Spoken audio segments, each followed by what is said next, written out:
కూర చూడగానే అబ్బా! వంకాయ కూర అనేవాళ్ళు కూడా ఈ కూర చాలా ఇష్టంగా తింటారు. అంత స్పెషాలిటీ ఉంది కూరలో. మరి ఆ స్పెషాలిటీ ఏంటో తెలుసా? ఇంకేం లేదండి, మామిడికాయ.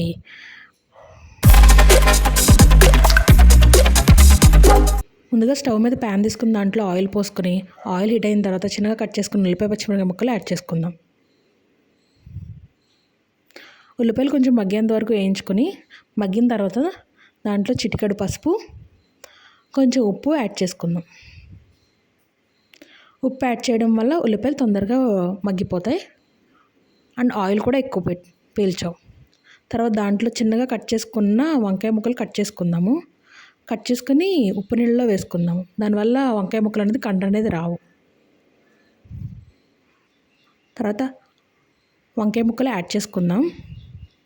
యాడ్ చేసుకుని ఒకసారి కదుపుకొని మూత పెట్టుకుందాం.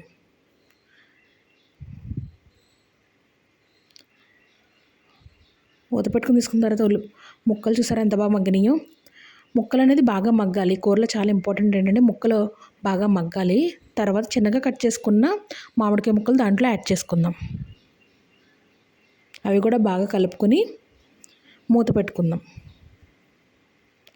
ఇవి కూడా బాగా మగ్గాలి, అంటే ఉడికిపోవాలి. 70% ఉడికిపోయిన తర్వాత అప్పుడు కారం యాడ్ చేసుకోవాలి.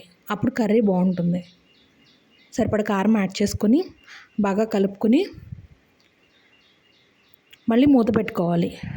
ఈ ఉప్పు కారం అనేది ముక్కలకి అన్నిటికీ బాగా పట్టేంత వరకు ఉడుకుతుంది. తర్వాత బాగా పట్టిన తర్వాత దాంట్లో తగినన్ని వాటర్ పోసుకొని కలుపుకొని మూత పెట్టుకోవాలి. తర్వాత కొంచెం జీలకర్ర, వెల్లుల్లిపాయలు తీసుకుని కచ్చాపిచ్చాగా దంచి అవి కూడా యాడ్ చేసుకోవాలి.